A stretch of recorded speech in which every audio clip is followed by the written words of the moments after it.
Hi, I'm Jackie Tantillo, and this is Should Have Listened to My Mother.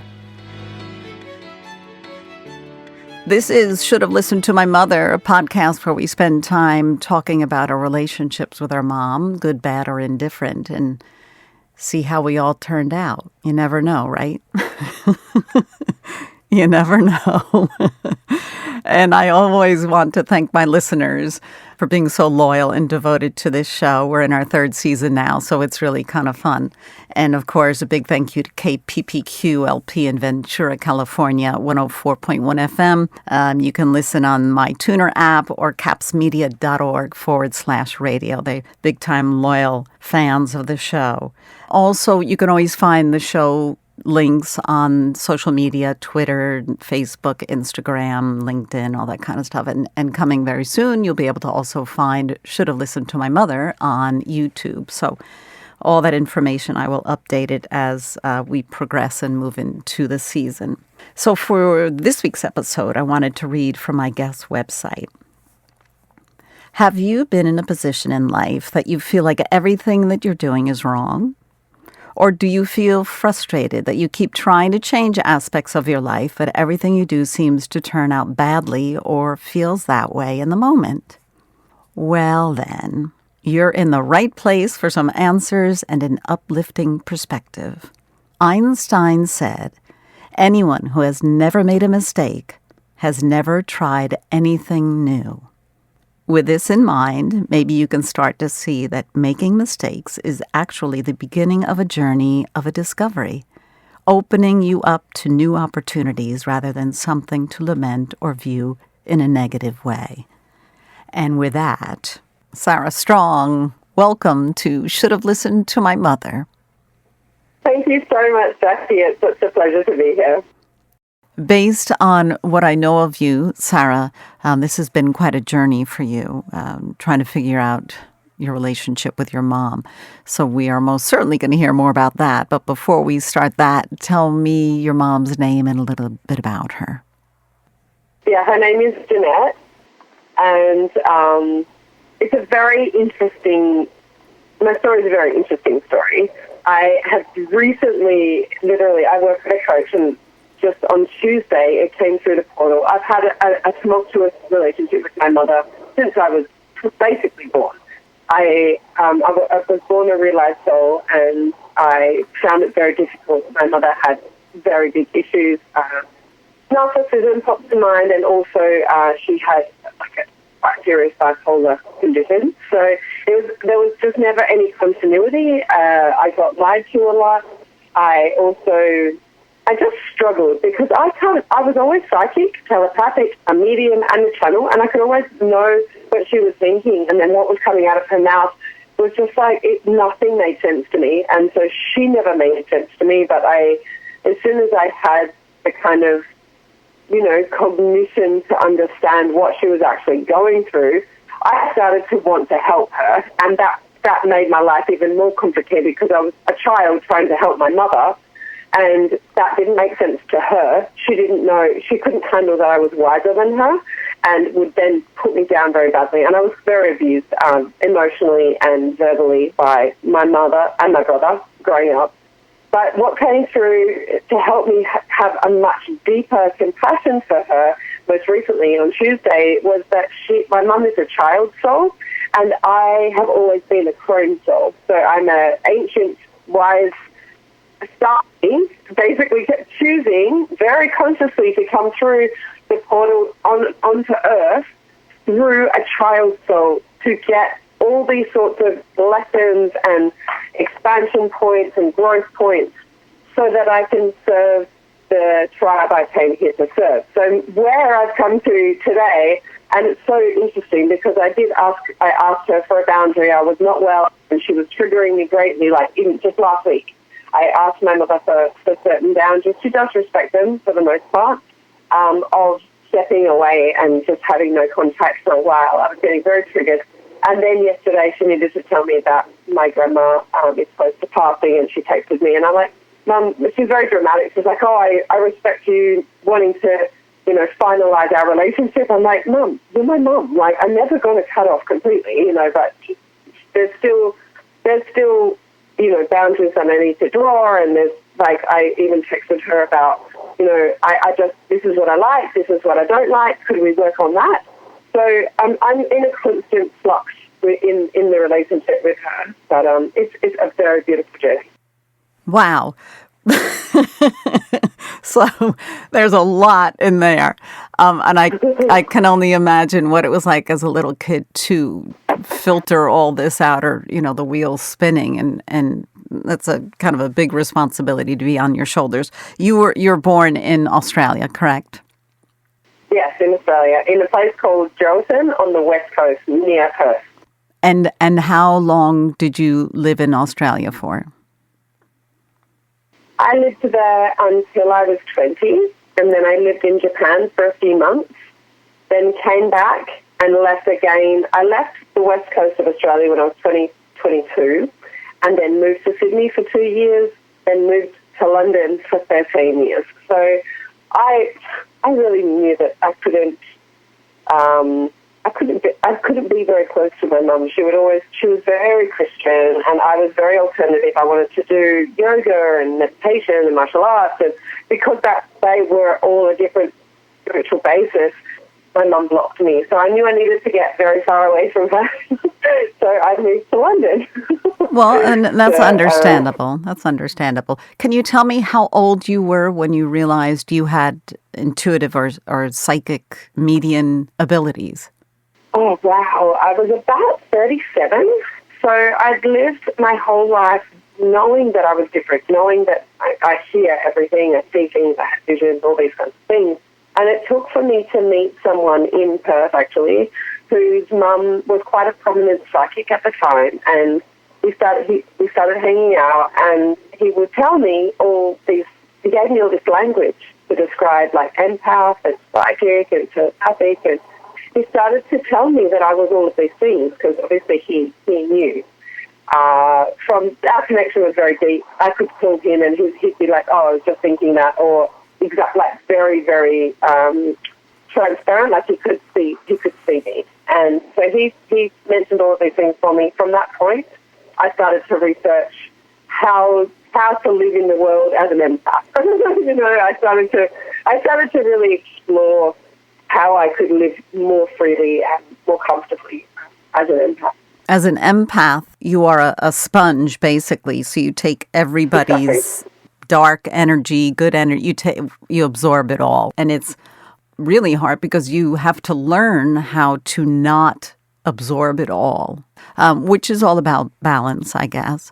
But I want to backtrack just a little bit. Did you mention a brother who was also abusive to you? Yes. Do you have other siblings than a brother? I have a half-brother and a half-sister, but we were estranged from them as children. They were born to a different mother and to our same father. Okay, and does your father have a role in your life now? No, not at all. Like, he has an anti-role. I mean, I joke about my father. He's a great guy. I like him as a person. I get one text message. I mean, this is an over-exaggeration, but he did text me on my birthday, which was really beautiful. But before that, I probably hadn't heard from him for a good 6 months or so. So I'll get one text, if I'm lucky on my birthday. Sometimes that's good. They don't shadow you. You're okay with that? Yeah. I'm fine with it. Like, he's never been a big presence in my life, and I was a wild child as a kid and growing up, so if he had have been more in my life, I would have rejected him anyway. So it was better for both of us. But now, at least as adults, we have a rapport, definitely. Like, he was very sweet. He said his love on my birthday, so I really respect. And your grandmother, this is current news that she's beginning to transition. Yeah. What was she like? Oh, that's a good question. I was feeling into that yesterday. So it's my dad's mum, and no one is very emotional. So everyone is very emotionally shut down, especially my dad's side. Like, my dad's dad was emotionally, shut down, and Nanny was absolutely beautiful.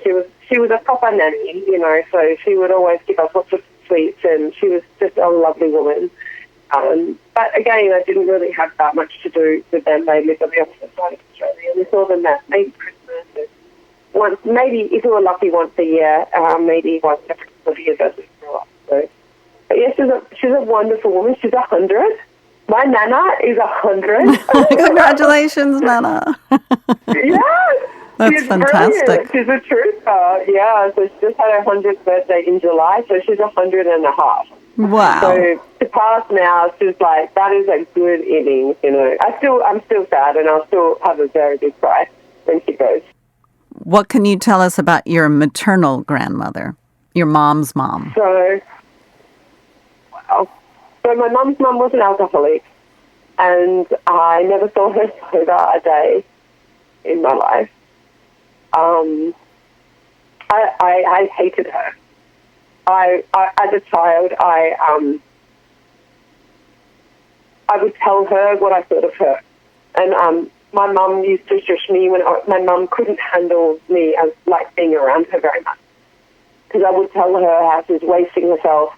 Even as a 4-year-old, I was a very outspoken 4-year-old, so I just knew so much stuff. But I would yell at her. I would tell her how bad she was. I would be really mean, but I didn't know I was being mean. I just judged her because I saw what she was doing to herself, and I didn't like it. So deep down, I think I wouldn't have been that way unless I really, truly loved her very deeply, because if I didn't love her, I wouldn't have cared. So with that respect, I thought I didn't like her, but really, in hindsight, I loved her so much that I couldn't watch her doing what she was doing to herself. But then I became an alcoholic, so I became her, and I'm not anymore. I don't drink or do drugs anymore. But I had a very big, like 21 years of my life that I basically mirrored her. You know, like maybe not mirroring, probably not exactly the right description, but yes, I did have big problem with alcohol, and it runs in the family. But I connected with her in spirit, and I made my amends with her, and I said sorry for all those harsh words that I said to her, and you know, she has showed up spiritually in my life.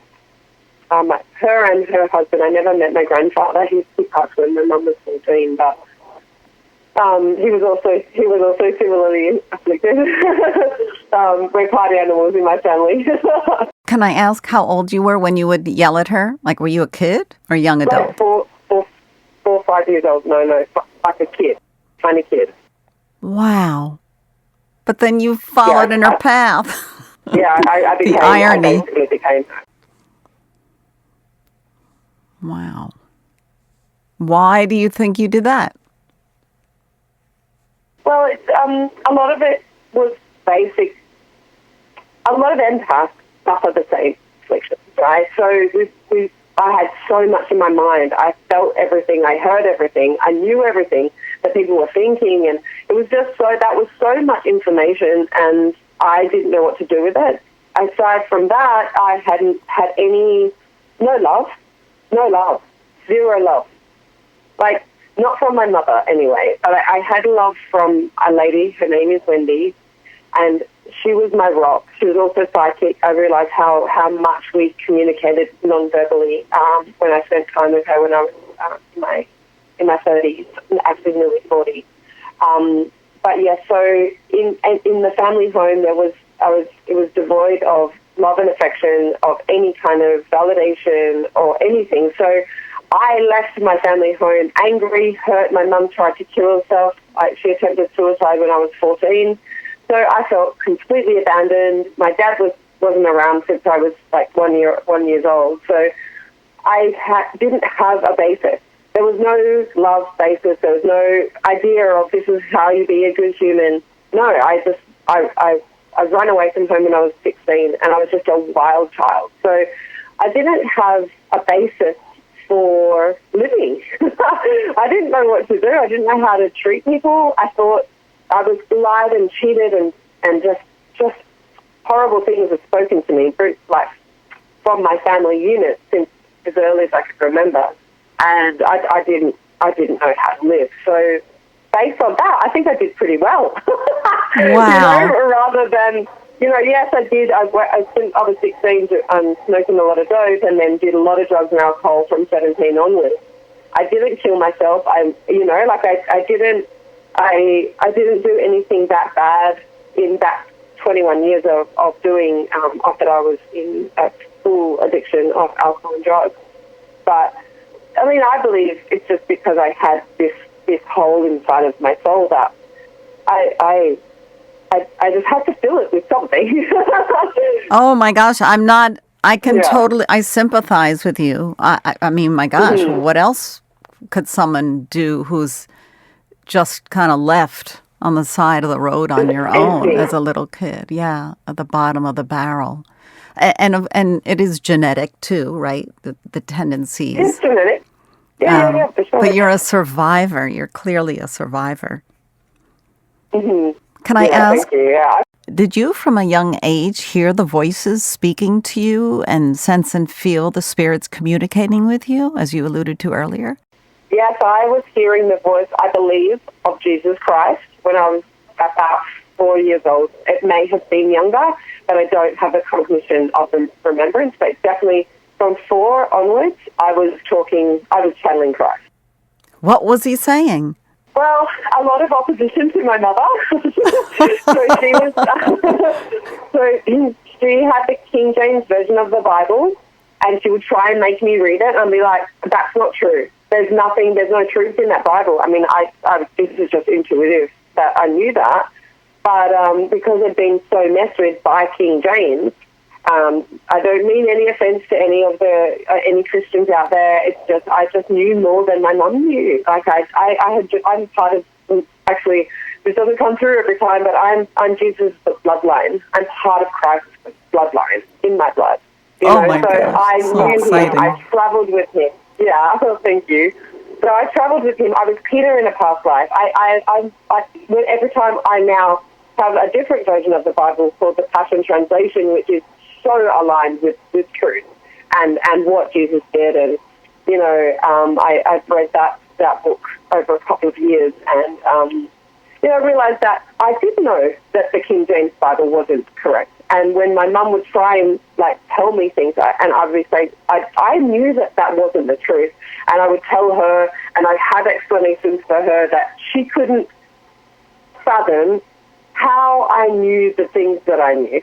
And I can forgive her for that. How do you explain a little girl opposing what you're reading in an ancient text as the truth, what she believes is the truth, and Jesus. And I really truly know that God was with me always, because I would be in church and I'd look around and I'd be reading people's minds and seeing what they thought of children, and most people are just obsessed with themselves, but I would be thinking, if you love a God and this is who you are, I don't want to have anything to do. Right, it's your beliefs. Jesus was really wonderful, and that's what I tell my boys, because I am Christian. It's just the politics of the churches that have kind of ruined things and gone cuckoo.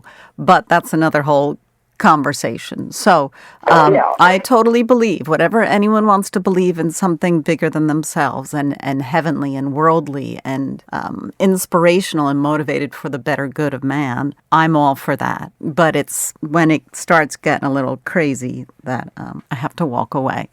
So here we are, this little child on your own. Well, the beautiful thing about that is that just on Tuesday, I was given the gift of seeing and writing down, journaling all the trauma that it caused me from being born to my mother and, being in that family unit that was very, very, very dysfunctional family unit. I got to write out all the trauma points, and then what was the beauty that came through? What was the magic? What was the awe moments? What did it help me create in my life?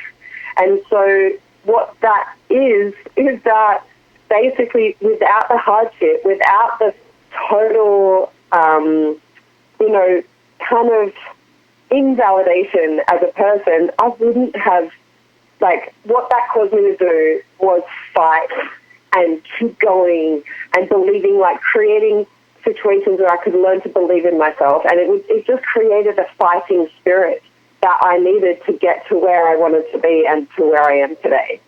So all of those things helped me create the being that I am today. And what other beauty came through from that is that I was always supposed to be a life coach. I was always supposed to be an intuitive life coach. And if I had have gone into any career earlier on in my life, I wouldn't have been like empty enough to want something as badly as I wanted this. You know, I would have been very successful in any other career that I chose.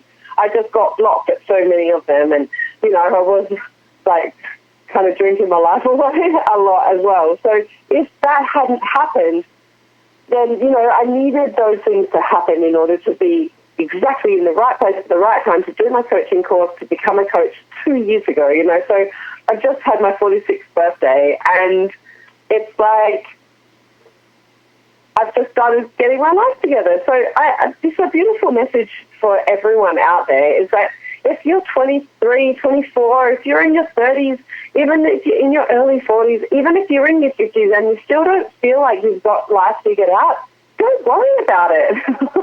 It really doesn't matter. Because that is your path, that is your purpose, and you are exactly in the right place, right for where you need to be right now. And that is one of the most beautiful messages that I've learned about my path and my purpose, is that I had to be exactly where I needed to be. You know, I had to be in all of those places, the really bad, dark places and the more fun places, to get to where I am today. I believe that. I totally believe that. Maybe not 21 years as an alcoholic. Maybe 10 would have been long enough. But still, I believe that nothing we do is for a mistake, whether it's a job choice or someone we date or diet preferences. It's all just part of the journey. So you've, on your website, again, I'll mention it, it's sarahjstrong.com. You have these pictures of yourself. Oh, my goodness, You're absolutely beautiful. This goddess, this princess warriors. Can you explain that to our listeners, what those are about? Yeah, sure. Thank you so much as well. What I've been doing is I have a coach and we do online events, and these events ask us to show up in our most magical self. So what I like, and I wanted to show up as a goddess. I also wanted to show up, I showed up as Nefertiti one day, as Hina another day, this very strong warrior princess. Actually, she was married to Zeus. She wasn't a very nice princess. And goddess, but who she is in the Akashic, the Akashic records, she is a very powerful, very beautiful. She showed up very beautifully for me, and I wanted to embody her. And then the other makeup that I do is of my starseed lineage. So I've been born from the stars. I have traveled our inner and outer galaxies for millennia. In human time, it's millions of years. So I have been Pleiadian, Arcturian, Andromedan, Lyran. So there's all these different star systems, Sirian, Orion. There's all these different star systems. We can see them, with the naked eye. It's just there are beings that live on them that reside on another dimension. So they are higher vibration from the third dimension. They have a higher vibration of energy, of which that we are capable of. We're coming into that higher vibration, but the starseed, there's many, many starseed beings on the planet today that suffer from drug and alcohol addiction, or fibromyalgia, or all these other really full-on debilitating illnesses that need a light and they need a guide. So I came to help them because we're called light workers. We help hold the light so that other people can see it and raise their vibration so that they can hold more light in their being as well. And so I chose to be on Earth at this time to hold space for people so they could heal and expand and come into the fullness of their spiritual legacy, so that we can all start to raise our vibration as a race and go into the fullness of ascension. That is primarily what we're doing here. Humanity was not meant to be in this greed cycles, or there's karmic cycles that we just live, die, rebirth, live, die, rebirth. It's not meant to be that way. It's meant to be, we come here, we live, we raise our vibration, we go into ascension, and then we start living on these much higher vibrational planes where our souls are adamant. Wow. I'm much more frightened. Oh my gosh!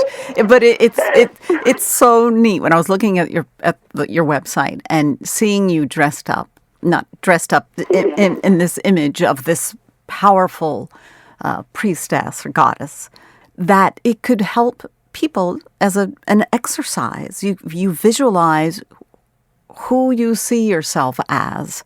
And it can automatically change your vibration. It can automatically take you out of that dark place. It can automatically change that moment for you if you visualize how you see yourself or how you want to see yourself. And that's one of the great things about what you do and sharing all of this and teaching other people. And yes, your journey was maybe not a straight line, but look at where you are now.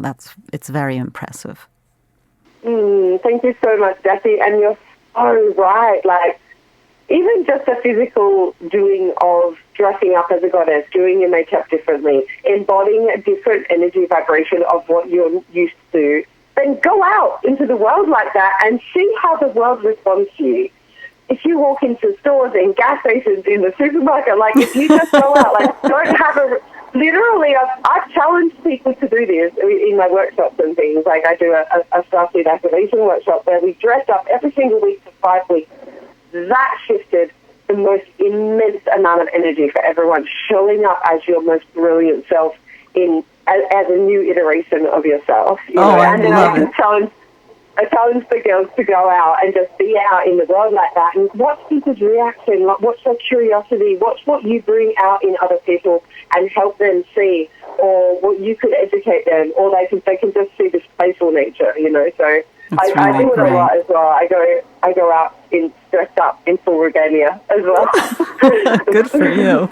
So Sarah has a book of mantras that she has written, and also Live Wild, Live Free. And you can find more information about that at Sarah J. Strong, and way more information about all that she's involved in and what she does and teaches and helps people. sarahjstrong.com. I thank you for joining us. This episode went so fast, but it's always magical to hear these stories. Thank you so much, Jackie. I appreciate you. And thank you, listeners. Thank you for listening to little pieces of my story. Just so you know, there's a lot more of my story in Live Wild, Live Free, and that book is directed to people who may struggle from any form of addiction in your life. It helps you to create a life that you truly love living, and so that you can move more cleanly and more spiritually away from the life of addiction. So, Jackie, it's an honor and a pleasure to be here. Thank you so much. Thank you so much, and we will be back next week with another show. We talk about your moms. Can't wait. Thanks, Sarah. Thank you. Thank you so much.